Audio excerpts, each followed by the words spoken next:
Alright, so let's do. Oh, first off, duh. I'm doing this a little bit differently this week because it's the day before Thanksgiving and I don't have too much time to do the whole video and edit it. So I figured I would do the live stream and the Rebels recap all in one for you guys. That way you guys still get the same content as you normally would. It's just gonna be a little bit different this week because of the stressed holiday schedule. So let's get into it. Let's do the stream and let's talk about Rebels. I just watched it just now, just finished it before this, so it's pretty fresh in my mind. Another filler episode, to say the least, about it, though it was exciting, just like the last one. Ezra Bean or Sub-Ezra fans, you know, nothing more on that front again, sadly. I thought this one would be, you know, the one that might do something, but no. But so basically what happened in Iron Squadron is that they were evacuating a planet that wanted to get away from the Empire, and Commander Sato's nephew, Mark, I can tell really the pronunciation, but he leads a little group of kids. He's a kid too. He leads a little group of rebel kids to fight the Empire, because obviously they don't want to lose their home, so they try to fight for it. And it's just him and these two other kids in this freighter, Millennium Falcon looking kind of freighter. And basically Ezra and crew try to evacuate and get him to safety, but he wants to fight the Empire. So Sabine and Ezra are left with him while Hera and them go. Basically they leave and they tell Ezra and Sabine that, you know, try to get them out, but if they don't want to come, you know, you gotta leave. So it boils down to Thrawn comes back as a good welcome addition. Thrawn, he comes back and he tells his the other commander, he tells him to take a light cruiser to go and take down Iron Squadron and the Ghost. Oh my god, I just walked down the hall. To take down Iron Squadron and the Ghost. So he goes there, and Ezra and Sabine end up having to basically escape without Mark because he locks them in the Phantom, and so they can get away. He locks them in the Phantom so they can get away, but you know, he tries to keep fighting again, and they use these tactics that are so terroristically descriptive of the Rebels. So like what he does is he blows up these cargo, he ejects the cargo and blows it up on the Imperials, and that's been working so far because the Imperials haven't sent anything really like big. They haven't sent a Star Destroyer, they haven't even sent a light cruiser. But when the commander arrives, that's the first time they sent a light cruiser, and that shit just blows up all the cargo bombs that Mart has. So he wasn't used to seeing that, and holy shit, he got surprised basically, and they just tore him up, destroyed his engines, and Ezra and Sabine had to leave without him.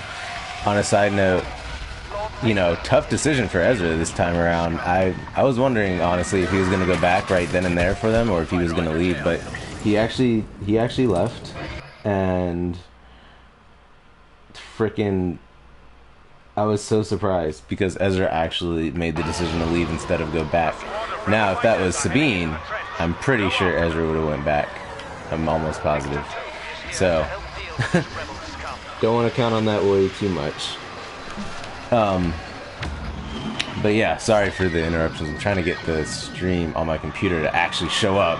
Freaking, I don't stream on YouTube too much, but holy shit, YouTube. Stream is like not showing the chat comments. It's acting like it's offline. So yeah, basically Ezra and Sabine say they're gonna come back for him and all that or whatever. So the Commander tries to set a trap for the rest of the Ghost crew. Here we go. The Commander tries to set a trap for the rest of the Ghost crew, and puts a mine on Mart's ship. And so when Ezra and them come back, basically Mart tells them that they put something there. And Ezra and them come back with a full team, by the way. Commander Sato wanted to go, but he was too far. He couldn't come because he's too far, so Hera volunteered to basically lead the charge and go rescue his nephew with the rest of the Ghost crew. And so when they come back, Mart tells them there's a mine on his ship, basically, and they send Chopper and the little other droid that belongs to Iron Squadron out. It reminds me of the episode from Clone Wars where, who was it? R2 was fighting with that evil droid or whatever, and they have, like, Chopper's just fighting with this droid that's incompetent and gets him shocked and all this shit. So it's pretty funny. It reminded me of that Battle of the Droids episode from Clone Wars. I'm doing bad, by the way, because I'm trying to focus on this fucking recap, not the game. But so where was I anyway? Yeah, so basically Chopper and them removed the mine. They put it on the cargo so that obviously when Hera and them pick Mart up in his ship, they escort the ship to drop it off on the light cruiser that the Commander has, so that way he won't be able to blow it up in time, and the explosion will take out the light cruiser. As the Ghost gets there, they're under way too much fire from the light cruiser and all the Imperials. So Commander Sato comes out of hyperspace for the rescue. Fucking awesome. I knew he would come though. He comes out of nowhere for the rescue and escorts them to basically blow up the ship. So the Commander calls for assistance, and Thrawn and his Star Destroyer just fucking come out of hyperspace like a badass. And holy shit, that was fucking insane. And you can tell Thrawn makes a personal remark towards Sato. Glad to have you back in my... He basically, it seems like he respects him as a commander, and definitely, of course, knows who he is. So I definitely can see, and they have this until we meet again thing. So I definitely see Commander Sato and Commander Thrawn going at it with their battle of the commanders. I think that's going to be really interesting. I can't wait to see that. But for the most part, yeah, this was another filler episode, and that was pretty much the end of it. They get away, of course. Thrawn sends a couple TIE fighters after him, but you know, they're already ready to go to hyperspace and everything. So, to be honest, I don't know what Thrawn's plan was, but it seems like he had something else up his sleeve, because I mean, when he initially sent the Commander out in a light cruiser by himself to go get the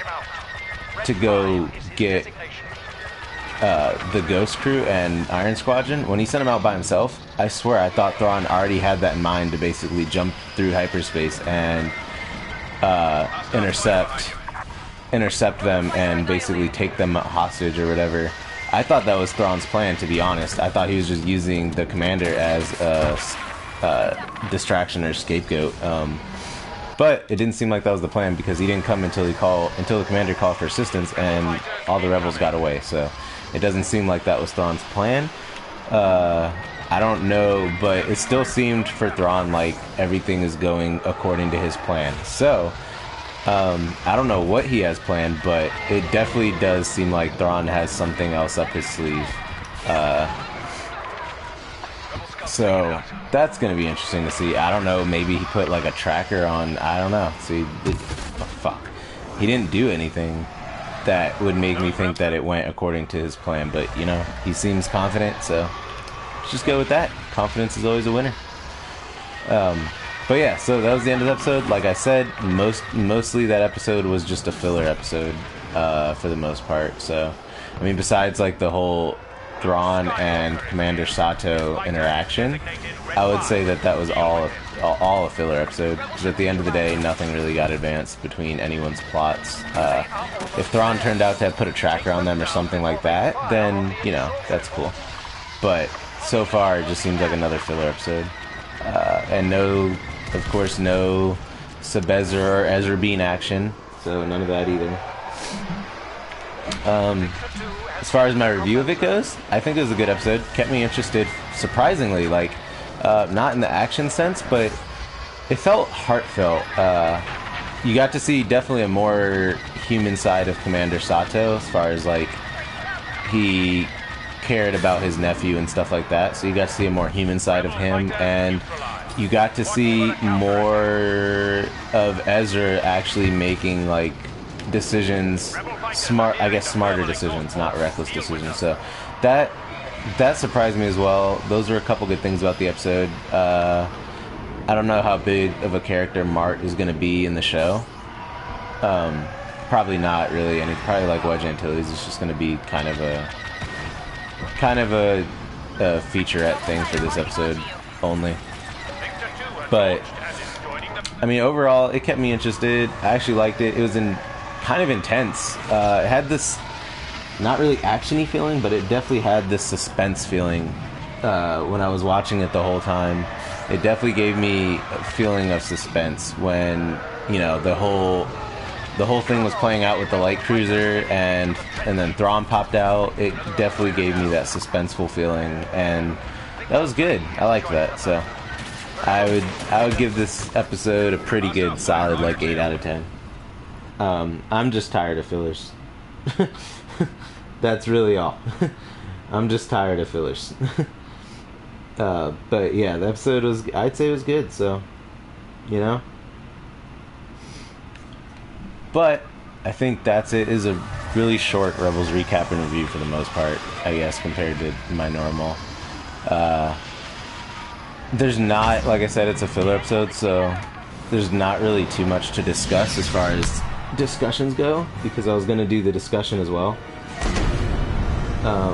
But there's not really too much to discuss. What else? I mean, other than that, I wish I could figure out how to fucking get YouTube to, like, encoder setup and stuff. What is this? What is this? Basic info. This isn't even the right info. That's why. It's this one. Wow. That's awesome.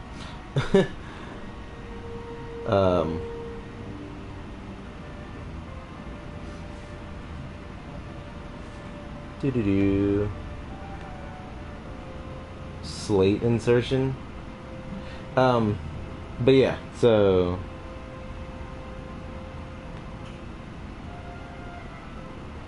that was all for the episode. I'm trying to... Oh, what's up? What's up, Ghost? Now I can see your chat, so that's cool. What's up, dude? Welcome to the stream. Glad to have you here. So yeah, that's it for the Rebels recap, I think. Trying to go over it in my head real quick to make sure there wasn't anything else that I'm missing. Nah, I think that was it. I mean, no more Sebezra action was pretty much the highlight, because I thought there would be, along with a lot of other people. They even highlighted on their Facebook, Ezra and Sabine team up again. They made it seem like there's going to be more Sebezra stuff, but no, and then Thrawn and Commander Sato's thing, that was pretty much most of the big reveal. So that's it for the Rebels recap. So now I'm gonna just to keep this actual video short, since it is labeled Rebels recap, I'm gonna switch over to the Twitch stream. So you can all join me on there. Holy fuck, I knew that was gonna happen. You can all join me on there, and that's gonna be just a regular gaming stream. So I hope you enjoyed this week's Rebels recap. Next week it'll be back to the normal. Don't worry, it'll be back to the normal with the regular editing and stuff. This week is just hectic, holiday season and all that. So, oh my god, you guys can't wait till Christmas. That's gonna be different. But yeah, I'll see you guys next week. I do have a Friday video coming out. It's my Bloodlines review, the book Bloodlines about Princess Leia. So that's coming out. Make sure to check out everything else from this week too. and from last week. And I'll see you guys later.